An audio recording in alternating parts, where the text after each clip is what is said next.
Il fallait bien s'organiser, il fallait bien ça pour comprendre ce monde. Ranger était autrefois plus qu'une nécessité, un passe-temps à l'heure de ranger les jouets éparpillés dans la chambre. Elle était incapable alors de reconnaître l'angoisse cachée dans la joie réelle de replacer chaque élément à sa place, comme on redonne une maison à des personnages déracinés. Peut-être que les objets pouvaient la remercier. Qui sait si la vie des poupées n'était pas plus légère une fois sorties de leur rôle de pacotille, entre ses mains mimant une existence morne dans un décor de carton-pâte.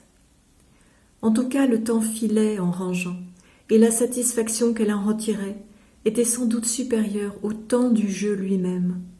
Enfin, elle pouvait se reposer. Le monde était sous contrôle. Une fois adulte, elle continua à ranger les éléments du mystère environnant dans d'autres cases, à commencer par ce grand mystère des relations humaines. Elle était devenue obsédée par les schémas en tout genre. Est-ce la forme ou le fond qui lui plaisait le plus ? Impossible de le dire. Une géométrie secrète se mettait en place sous ses doigts pour comprendre les rouages du réel.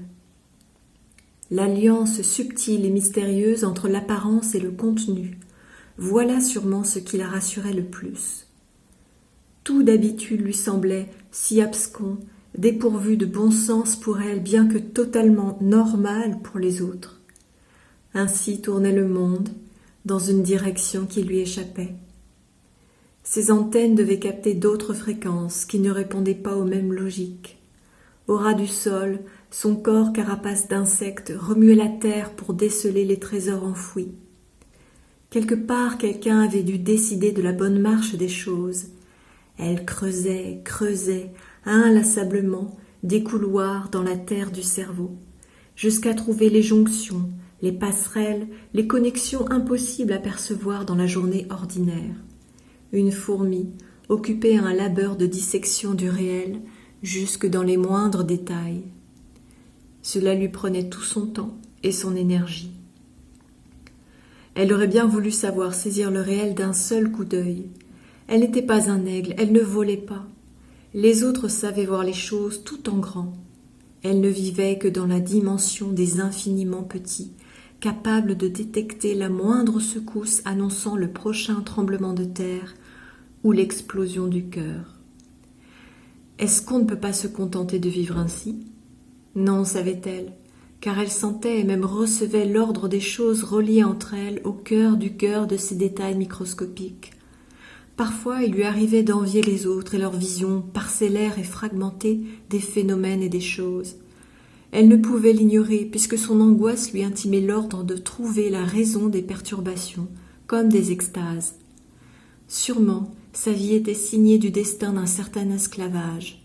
L'obéissance à la révélation de l'ordre incarné dans chaque être, chaque instant, chaque respiration. Car tout était dans tout, mais comment le mettre en évidence à ses propres yeux pour que la grande boucle apparaisse enfin ?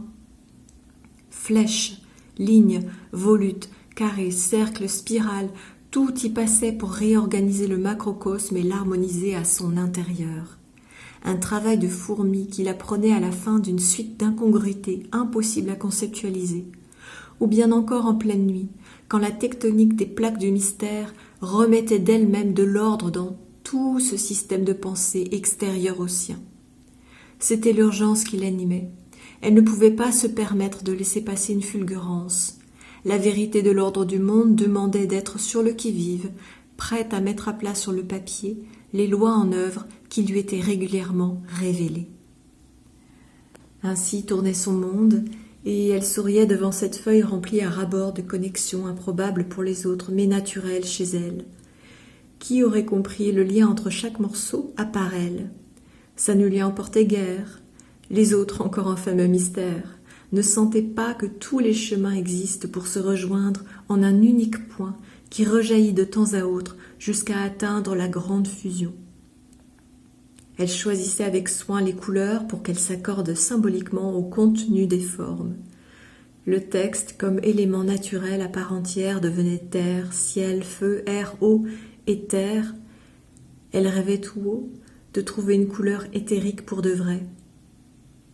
Je veux dire, la transparence faite chair, bien solide, intangible et pourtant concrète. Non, ça n'est pas du gris, ça n'est pas du blanc non plus.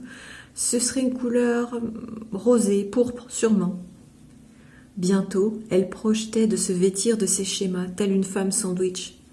Regardez-moi, je porte le sens du monde, j'ai compris.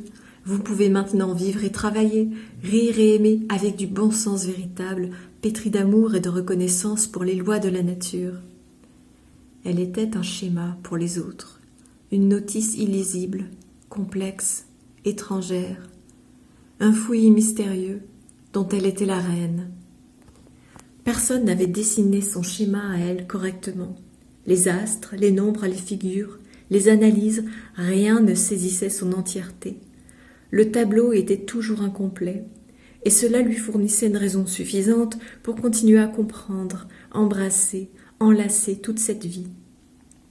Alors elle continue avec ardeur, de plus belle, patiemment et amoureusement presque, à élaborer la conception du monde réel, pour qu'au moins le dehors soit bien visible par elle-même, tout saisissable et compréhensible d'un seul coup.